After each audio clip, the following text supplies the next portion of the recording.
يا رمضان يا رمضان. السلام عليكم ورحمة الله وبركاته. إن الحمد لله وحده الصلاة والسلام على من لا نبي بعد أما بعد. பார்ந்த சகோதரர்களே சகோதரிகளே மாணவ மாணவிகளே, அல்லாஹு தாலா இந்த இடத்தில் நம்மை ஒன்று சேர்த்தது போல் நாளை மறுமையில் சொர்க்கத்தில் உயர்ந்த சொர்க்கமான ஜன்னத்துல் ஃபிர்தௌஸ் என்ற சொர்க்கத்தில் என்னையும் என்னுடைய குடும்பத்தார்களையும் உங்களையும் உங்களுடைய குடும்பத்தார்களையும் ஒன்று சேர்ப்பானாக என துஆ செய்தவனாக என இந்த உரையை ஆரம்பம் செய்கின்றேன். மஅரிஃபத்துல்லாஹ், அல்லாஹுவை அறிந்து கொள்வோம் என்கின்ற தலைப்பில் ஒரு சில விஷயங்களை நாம் தொடர்ச்சியாக அறிந்து வருகின்றோம். அதில் இன்றைய தினம் நாம் பார்க்கவிருக்கும் விஷயம் என்னவென்றால் முராகபத்துல்லாஹ், அல்லாஹுடைய கண்காணிப்பு. அதாவது அல்லாஹு தாலா எந்த நேரமும் நான் எங்கிருந்தாலும் என்னை கண்காணித்து கொண்டிருக்கின்றான் என்ற எண்ணம் ஒரு முஃமினிடத்தில் கட்டாயமாக இருக்க வேண்டிய ஒரு எண்ணமாக குர்ஆனும் ஹதீஸும் நமக்கு தெளிவுபடுத்துகிறது. இப்போ இது சம்பந்தமாக அல்லாஹுடைய அந்த கண்காணிப்பு சம்பந்தமாக ஒரு சில விஷயங்களை நாம் தெரிந்து கொள்ள வேண்டும். அல்லாஹு தாலா குர்ஆன்ல சொல்றான், யா அய்யுஹன்னாஸு தக்கூ ரப்பக்கும் அல்லதீ ஹலகக்கும் மின் நஃப்ஸின் வாஹிதா. மக்களே, நீங்கள் அல்லாஹ்வை தக்வா செய்து கொள்ளுங்கள், அவன்தான் ஒரு ஆத்மாவிலிருந்து உங்களை படைத்தான். வஹலக மின்ஹா ஸௌஜஹா, அதிலிருந்து அதனுடைய துணையை படைத்தான். வபஸ்ஸ மின்ஹுமா ரிஜாலன் கஸீரன் வ நிஸா, அதற்கு பிறகு நிறைய ஆண்களாகவும் பெண்ணாகவும் அல்லாஹு தஆலா அவர்களை பரவச் செய்தான். வத்தகுல்லாஹ அல்லதீ தஸாஅலூன பிஹி வல் அர்ஹாம், அந்த அல்லாஹ்வை நீங்கள் தக்வா செய்து கொள்ளுங்கள், அவனை கொண்டு தான் நீங்கள் ஒருவருக்கொருவர் கேட்டுக்கொள்கிறீர்கள், மேலும் வல் அர்ஹாம், இரத்த உறவை பேணி நடக்கிறீர்கள்.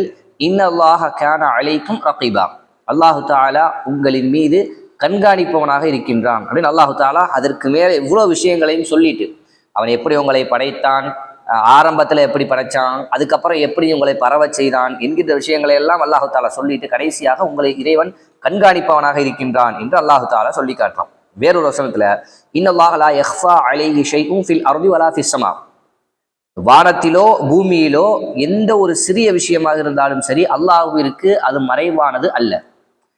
அல்லாஹ்விற்கு மறைவானது, அவனுடைய பார்வையை விட்டும் மறைவானது அல்ல, அறிவை விட்டு மட்டுமல்ல, அல்லாஹ்வுடைய அறிவிலிருந்தும் மறைவானது அல்ல. அல்லாஹ்வுடைய அறிவு எந்த அளவுக்கு விசாலமானது என்பதை நம்ம முன்னாடியே பார்த்திருக்கோம். அல்லாஹ்வுடைய அறிவை விட்டும் அது மறைவானதல்ல. அல்லாஹ்வுடைய பார்வை, செவி, இதை விட்டும் எந்த விஷயமும் உலகத்துல மறைவானதல்ல. அல்லாஹ்வுடைய பார்வை எந்த இடத்தையும் எந்த பொருளையும் வந்தடையும். அந்த அளவுக்கு அல்லாஹ் தாலா பார்க்கக்கூடியவன், எந்த ஒரு சிறிய சப்தத்தையும் அல்லாஹு தாலா கேட்கக்கூடியவன். இந்த அளவிற்கு அல்லாஹு தாலா அறிந்தவனாக, பார்க்கக்கூடியவனாக, கேட்கக்கூடியவனாக இருக்கின்றான் என்ற அடிப்படையில் அல்லாஹு தாலா நம்மை கண்காணிக்கக்கூடியவனாக இருந்து கொண்டிருக்கின்றான் என்ற ஒரு சிந்தனை ஒரு முஃமினுடைய உள்ளத்தில் சதா இருக்க வேண்டும். அல்லாஹு தாலா என்னை கண்காணித்து கொண்டிருக்கின்றான் என்ற எண்ணம். அல்லாஹு தாலா வேறொரு வசனத்தில், அலம் தஅலம் பி அன்னல்லாஹ யரா, நீங்கள் அறியவில்லையா அல்லாஹு தாலா உங்களை பார்த்து கொண்டிருக்கின்றான். வல்லாஹு பிமா தஅமலூன பஸீர், நீங்கள் செய்பவற்றை அல்லாஹு தாலா கண்காணித்துக் கொண்டிருக்கின்றான் என்பதையும் அல்லாஹு தாலா வசனங்களில் தெளிவாக கூறுவதை நாம் பார்க்கின்றோம். அப்ப ஒரு முஃமின் ஒரு நல்ல காரியத்தை செய்தாலும் சரி, ஒரு நல்ல ஒரு வணக்கத்தை அவன் செய்தாலும் சரி, அல்லாஹு தாலா பார்த்து கொண்டிருக்கின்றான் என்று அந்த எண்ணத்தில் அவன் செய்ய வேண்டும். ஒரு கால் ஒரு தவறான விஷயத்தை, ஒரு பாவமான விஷயத்தை அவன் செய்ய முற்படும் போது அவனுக்கு இந்த சிந்தனை இருக்க வேண்டும், அல்லாஹு தாலா கண்காணித்து கொண்டிருக்கின்றான் என்ற ஒரு சிந்தனை. இந்த சிந்தனை அவரை பாவங்களில் இருந்து பாதுகாக்கும். அவரை பாவமான காரியங்களில் இருந்து இந்த சிந்தனை ஒரு முஃமினுக்கு சதா இருக்குமானால், இதை அவன் நல்ல முறையில யோசிச்சு அல்லாஹு தாலா எப்பொழுதும் என்னை கண்காணித்து கொண்டிருக்கின்றான் என்ற சிந்தனையை ஒரு முஃமின் வளர்த்து கொள்வானேயானால், பாவமான விஷயங்களை அவன் சிந்திக்க நினைக்கும் போது அவருக்கு அந்த அல்லாஹு தாலா கண்காணிக்கின்றான் என்ற ஒரு யோசனை வரும். குடும்பத்தார்கள், உறவினர்கள், நண்பர்கள் அல்லது தெரியாத மூணாவது நபர் பார்த்தால் கூட ஒரு சில விஷயங்களை அவங்களுக்கு முன்னாடி நம்ம பண்ண மாட்டோம். யார் எவர்னே அவரை தெரியாது, யாரோ ஒரு ஆள், ஆனால் மனிதர், அவர் பார்க்கிறார் அப்படின்னு தெரிஞ்சாலே ஒரு சில விஷயங்களை நம்ம பண்ண மாட்டோம். பார்த்தா என்ன நினைப்பாரு, பார்த்தா தப்பா நினைப்பாரு, அசிங்கமா நினைப்பாரு அப்படிங்கிறதுக்காக அல்லாஹு தாலா எந்த நேரத்திலும் என்னை பார்த்து கொண்டிருக்கின்றான். அவனால என்ன ஒவ்வொரு நிமிடத்திலும் பார்க்க முடியும். நான் செய்கின்ற ஒவ்வொரு செயலையும் அல்லாஹு தாலா பார்க்கிறான். நான் பேசக்கூடிய ஒவ்வொரு வார்த்தையும் அல்லாஹு தாலாவால் கேட்க முடியும் என்ற ஒரு நம்பிக்கையை ஒரு முஃமின் வளர்த்து கொண்டால் அவனால இந்த மாதிரி பாவங்களில் இருந்து தன்னை தற்காத்து கொள்ள முடியும். அல்லாஹ் தஆலா சொல்றான், அதாவது அல்லாஹ்வுடைய தூதர் சொல்லி காட்டுறாங்க அல்லாஹ்வை பத்தி, இத்தகில்லாஹ ஹைசு மா குன்த், நீங்க எங்க இருந்தாலும் சரி, நீங்க எங்க இருந்தாலும் சரி, எந்த இடத்துல இருந்தாலும் சரி, அல்லாஹ்வை நீங்கள் தக்வா செய்து கொள்ளுங்கள், அவனை பயந்து நீங்கள் நடந்து கொள்ளுங்கள் என்று அல்லாஹ்வுடைய தூதர் சொல்லக்கூடிய இந்த செய்தியை நம்ம பார்க்கிறோம். அப்ப இந்த அளவிற்கு அல்லாஹ் தஆலா நம்மை கண்காணிக்கக்கூடியவனாக இருந்து கொண்டிருக்கின்றான் அப்படிங்கிறத புரிஞ்சுக்கணும். இப்ப அல்லாஹ் தஆலாவுடைய கண்காணிப்பை எந்த அளவிற்கு விளங்கிக் கொள்வது என்பதற்கு அல்லாஹ்வுடைய தூதர் சொல்லக்கூடிய செய்தி பாருங்க. ஒரு முறை அல்லாஹ்வுடைய தூதர் ஒரு ஒரு வியாபாரி, ஒரு பொருட்களை வியாபாரம் செய்யக்கூடிய ஒரு மனிதரை கடந்து போறாங்க. அப்ப மாஹாதா யா சாஹிபத் துஆம், அதாவது அந்த அந்த உணவு அவருக்கு அந்த ஏதோ கோதுமை அல்லது திராட்சை இந்த மாதிரி ஏதோ ஒண்ணு அவர் குமிச்சு வச்சு வித்துக்கிட்டு இருக்காரு வியாபாரி. அல்லாஹ்வுடைய தூதர் அந்த பக்கமா கடந்து போகும்போது அந்த பொருள், அந்த வியாபார பொருட்குள்ள அல்லாஹ்வுடைய தூதர் கையை விட்டு பாக்குறாங்க, உள்ள கை ஈரமா இருக்கு. அவரு காஞ்ச அந்த பொருளை மேல வச்சுட்டு அந்த ஈரமா இருக்கக்கூடிய பொருளை உள்ளக்க வச்சிருக்காரு. இது கிட்டத்தட்ட ஒரு ஏமாத்துற வேலை, மோசடி மாதிரி. ஏன்னா எடை போடும் போது எடை மாற்றமாக வரும், அதே மாதிரி சரியான பொருள் இல்லாத பொருள் வாங்கக்கூடியவங்களுக்கு போயிடும். இப்படி இருக்கக்கூடிய நிலையில அல்லாஹ்வுடைய கையை விட்டு பாக்குறாங்க, ஈரமா இருக்கு. பார்த்துட்டு கேட்கறாங்க, மா ஹாதா யா சாஹிபத் துஆம், வியாபாரம் செய்யக்கூடிய என்ன இது, எதற்காக இப்படி வச்சிருக்கீங்க கேட்கும்போது அவர் சொல்றாரு, அசாபத் ஹுஸ்ஸமா யா ரசூலுல்லாஹ், அதாவது மழை வானம் அடைஞ்சிருச்சு அப்படின்னா மழை பெஞ்சிருச்சு, மழை பெஞ்சனால இந்த மாதிரி ஈரமா இருக்குன்னு சொல்லும் போது அல்லாஹ்வுடைய தூதர் சொல்றாங்க, அஃபலா ஜஅல்தஹு ஃபௌக தஆம், அப்ப நீங்க அதை மேலதானே வச்சிருக்கணும். மழை பெஞ்சிருச்சு அப்படின்னா நீங்க அதை மூடி தெரியாத மாதிரி மறைச்சு வச்சிருக்கீங்க. அப்படி மழை பெஞ்சிருச்சு அப்படின்னா அதை நீங்க என்ன செய்யணும், மேல வந்து பார்த்து வாங்குறவங்களுக்கு தெரியுற மாதிரி நீங்க மேல வச்சிருக்கணும்னு சொல்லிட்டு அவர் சொல்றாங்க, மன் கஸ்ஸனா ஃபலைஸ மின்னா, யார் இப்படி மோசடி செய்கிறாரோ அவர் நம்மை சார்ந்தவர் அல்ல என்று அல்லாஹ்வுடைய தூதர் சொல்லக்கூடிய செய்தியையும் பார்க்கிறோம். அப்ப அல்லாஹு தஆலா அந்த விஷயத்தையும் கண்காணிக்கக்கூடியவனாக இருக்கின்றான், இந்த மோசடியையும் அல்லாஹு தஆலா பார்த்து கொண்டிருக்கின்றான் என்று அல்லாஹ்வுடைய தூதர் சொல்லக்கூடிய இந்த செய்திகளையும் நம்ம பார்க்கிறோம். இப்ப உதாரணங்களாக இந்த முராகபா, இந்த இறைவன் என்னை கண்காணித்துக் கொண்டிருக்கின்றான் என்ற சிந்தனையை வளர்த்து கொண்ட அந்த வளர்க்கக்கூடிய வடிவத்துல ஹதீஸ்கள் நம்ம இடத்துல பேசக்கூடிய செய்திகள் என்ன நம்ம பார்த்தோம் அப்படின்னா, அல்லாஹ்வுடைய தூதர் சொல்றாங்க, சபஅத்துன் யுதில்லுஹுமுல்லாஹு ஃபி தில்லிஹி யௌம லா தில்ல இல்லா தில்லு, அவனுடைய நிழலை தவிர வேறு நிழல் இல்லாத நாளில் அல்லாஹ் தஆலா 7 கூட்டத்தாருக்கு நிழல் அளிப்பான். இது ஒவ்வொரு செய்தியிலையும் ஒவ்வொரு தலைப்பிலையும் நம்ம ஒவ்வொரு விஷயங்களை பார்த்துட்டு இருக்கோம். அந்த 7 வகையில இன்னைக்கு உள்ள விஷயம் என்னன்னா, வரஜுலுன், ஒரு மனிதர், தஅத்துஹு இம்ரஅத்துன் ذات منصب وجمال فقال اني اخاف الله, ஒரு மனிதர் அழகும் அதிகாரமும் உடைய ஒரு பெண் அவரை தவறான ஒரு விஷயத்திற்கு அழைத்து, எப்படிப்பட்ட பெண், அவளிடத்துல அழகும் இருக்கு, அந்த பெண் அழைத்தால் அவளுக்கு பதிலளிக்கக்கூடிய அளவிற்கு அவளிடத்தில் அழகும் இருக்கு, அதிகாரமும் இருக்கு. அப்படின்னா ஒரு கால் நம்ம தவறு செஞ்சாலும் நம்மளை யாரும் கேள்வி கேட்க முடியாது, நம்ம பிறரிடத்தில் மாட்டிக்கொள்ள மாட்டோம். ஏன், அந்த பெண்ணிடத்துல அதிகாரமே இருக்கு. அதிகாரம் இல்லாத ஒரு பெண் யாரோ எவரோ என்றிருந்தால் மாட்டிக்கொள்ள வாய்ப்புண்டு, அதிகாரம் உடையவர்கள் நம்ம கேள்வி கேட்க தண்டிக்க வாய்ப்புண்டு. இங்க அதிகாரமே அந்த பெண்ணிடத்துல இருக்கு, அவன் நார்னா என்ன வேணா செய்வா என்ற இடத்துல இருக்கா. அப்படிப்பட்ட ஒரு பெண் அழைக்கும் போது இவர் இன்னி அகாஃபுல்லாஹ், நான் அல்லாஹ்வை பயந்துக்கிறேன் அப்படின்னு அவர் சொல்லுவாரே, ஆனால் இந்த மனிதருக்கு அல்லாஹு தஆலா நாளை மறுமையில் அவனோட நிழலை கொடுக்கின்றான் என்பதை பார்க்கிறோம். இப்ப இந்த மனிதருக்கு அல்லாஹு தஆலா நிழலை தருவதற்குரிய சிறப்புக்கான காரணம் என்ன அப்படின்னா, அங்க அவர் தப்பு செய்வதற்கான எல்லா சூழலும் அவருக்கு உண்டு.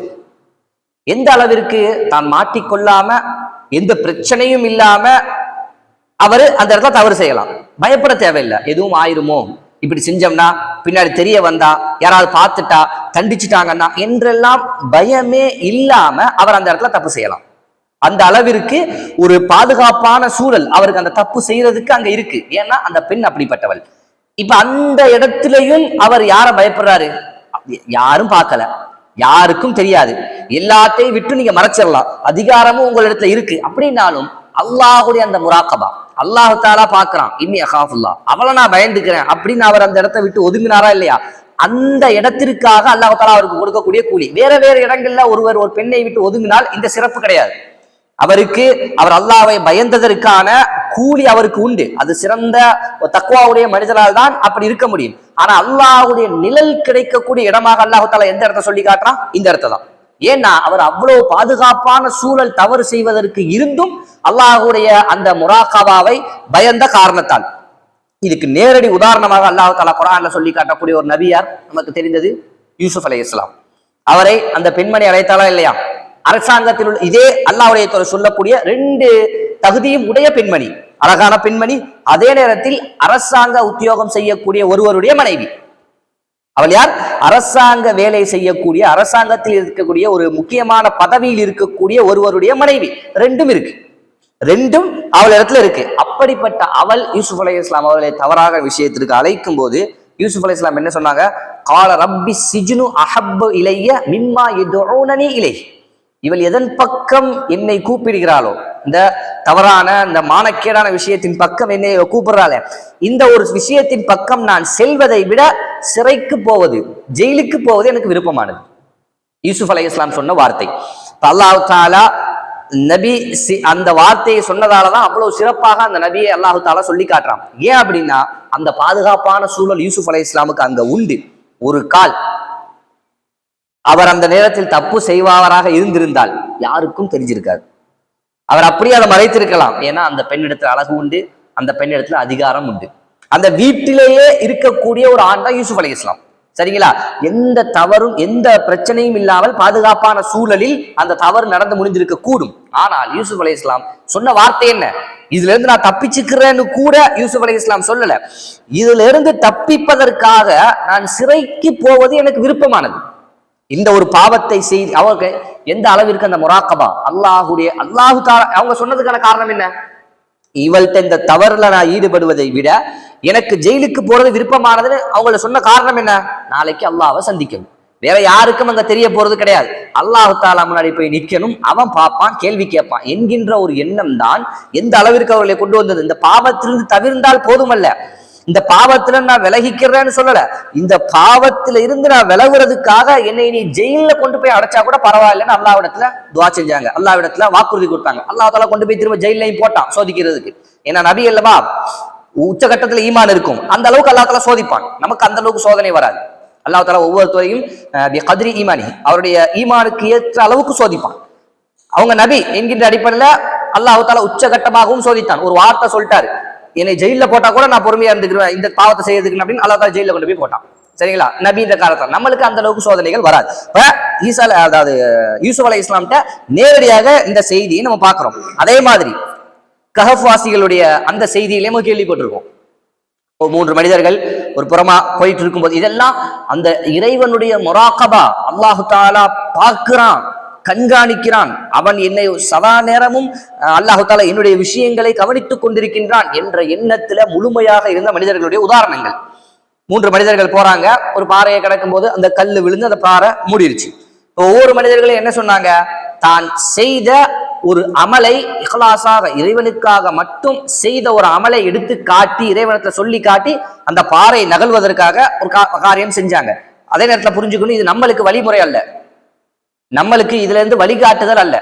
அல்லாஹ்வுடைய தூதர் இதை அல்லாஹ் தஆலா அவர்கள் செய்த ஒரு நிகழ்வாக சொல்லி காட்டுறானே தவிர இது நம்மளுக்கு நிறைய பேர் இதை ஒரு வழிமுறையை எடுத்துருவாங்க. செஞ்ச காரியத்தெல்லாம் அல்லாஹ்ட்ட சொல்லி காட்டி எனக்கு இதை தாயா அல்லாஹ், நான் இப்படி உனக்காக செஞ்சேன் அல்லாஹ், எனக்கு இதை தாயா. இது ஒரு முஃமினுடைய நல்ல வழிமுறை அல்ல. குர்ஆன்ல அல்லாஹ் தஆலா இந்த சம்பவத்தை சொல்லி காட்டுறான். அந்த சம்பவத்தை நம்ம நிறுத்திக்கணும், அதுல அந்த சட்டத்தை நம்ம எடுக்க முடியாது. சரிங்களா? அது பொருத்தமானதல்ல. அது அல்லாஹ்வுடைய தூதருடைய வாழ்க்கையில் நீங்க எங்கேயும் பார்க்க முடியாது. சஹாபாக்களுடைய வாழ்க்கையில் இந்த மாதிரி அமலை சொல்லி காட்டி அல்லாஹ்விடத்துல ஒரு விஷயத்தை கேட்டதாக நீங்க எங்கேயும் பார்க்க முடியாது. அப்ப இந்த ஒரு விஷயத்தை புரிஞ்சுக்கணும், அது அந்த இடத்துல அவர்களுக்கு செய்ததையும் அதை அல்லாஹ் தஆலா அங்கீகரித்தான் அப்படிங்கிறதை பார்க்கிறோம். அந்த மனிதர் சொன்ன விஷயம் என்ன? அதுல ஒரு மனிதர், ஒவ்வொருத்தரும் ஒரு அமலை சொல்றாங்க 3 பேரும். அதுல ஒருத்தர் சொன்னது எப்படி என்னன்னு அப்படின்னா, ஒரு பெண், அவருடைய குடும்பத்தை சார்ந்த ஒரு பெண், அந்த பெண் மேல இவருக்கு ஒரு விருப்பம், அவளை எப்படியாவது இவர் எடுத்துக்கொள்ளணும் என்கின்ற ஆசையில் இவர் இருந்தார். அதை அடையக்கூடிய ஒரு சூழல் இவருக்கு சேருது. அவரா அந்த பெண் எப்படியாவது அந்த பெண்ணை எடுத்துக்கணும் என்ற ஆசையில் இவர் இருக்கார். அதே நேரத்துல அவருக்கா அந்த பெண் கிடைக்கக்கூடிய அவளாக இவர்கிட்ட சேரக்கூடிய ஒரு சூழல், அவர் நல்ல பெண், ஒரு நிர்பந்தத்தின் அடிப்படையில அந்த மாதிரி இவர்கிட்ட வரக்கூடிய ஒரு சூழல் வருது. அந்த பெண்ணை நெருங்கும் போது அந்த பெண் சொல்றா, அல்லாஹ்வை பயந்துக்கிறீங்க, நான் வேற வழி இல்லாம இந்த மாதிரி உங்களுக்கு நான் கட்டுப்பட்டு இந்த இடத்துல இருக்கேன், நீங்க என்னுடைய அனுமதி இல்லாம தான் இந்த காரியத்தில் நீங்க ஈடுபடுறீங்க. அல்லாஹு தாலா இது குறித்து உங்கள்ட்ட கேள்வி கேட்பா, நீங்க அல்லாஹ் பயந்துக்கிறீங்கன்னு சொன்ன உடனே அவர் அந்த இடத்துல இருந்து விலகி வர்றார். இது மிக பாதுகாப்பான இடம், எல்லாத்தையும் விட. ஏன் அந்த இடம் வரைக்கும் போய் அந்த இடம் வரைக்கும் அவர் நெருங்கிட்டார். அந்த பெண்ணிடத்தில் தவறாக நடக்கக்கூடிய அந்த இடம் வரைக்கும் அவர் நெருங்கிட்டார். அந்த இடத்துல தவறாக அவர் நடந்துட்டு வந்தாலும் யாருக்கும் எதுவும் தெரியாது. ஏன்னா ஒரு பொருளாதார உதவி தேடி அந்த பெண் வந்திருப்பா, அதை இவர் தர்றேன்னு சொல்லிட்டு தான் அந்த தவறுக்காக போயிருப்பார். அந்த பெண் இத்தகில்லா, அல்லாஹ் நீங்க பயந்துக்குங்கன்னு சொன்ன காரணத்தால, அவர் விட்டுட்டு வந்த காரணத்தால அல்லாஹ் தாலா அந்த காரியத்தை குர்ஆன்ல சொல்லி காட்டுவது, அல்லாஹ்வுடைய ஹதீஸ்கள்ல சொல்லி காட்டக்கூடிய செய்திகள் எல்லாம் நம்ம பார்க்கிறோம். அப்ப அந்த மனிதர் காரணம் என்ன? அவர் விட்டுட்டு வந்ததுக்கு அல்லாஹ்வை ஞாபகப்படுத்திட்டாங்க.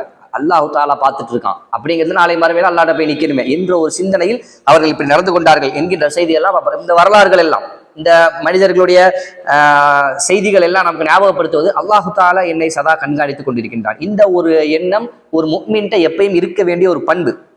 நல்ல காரியம் செய்தாலும் சரி, பாவமான விஷயங்களை செய்ய தூண்டும் போதும், உள்ளம் அந்த சிந்தனை வரும்போதும் அல்லாஹு தாலா பார்க்கின்றான் என்ற ஒரு எண்ணம் ஒரு முஃமினை சூழ்ந்து கொள்ளுமானால் அவன் அந்த பாவத்திலிருந்து தவிர்வதற்கு அது காரணமாக இருக்கும் என்பதை நாம் உணர்ந்து கொள்ள வேண்டும். கேட்ட விஷயங்களை வாழ்க்கையில் அமல் செய்வதற்கு அல்லாஹு தாலா நம் அனைவருக்கும் தௌஃபீக் செய்வானாக. ஆகிர் தஅவானா அல்ஹம்துலில்லாஹி ரப்பில் ஆலமீன். அஸ்ஸலாமு அலைக்கும் வரஹ்மத்துல்லாஹி வபரகாத்துஹு. يا رمضان يا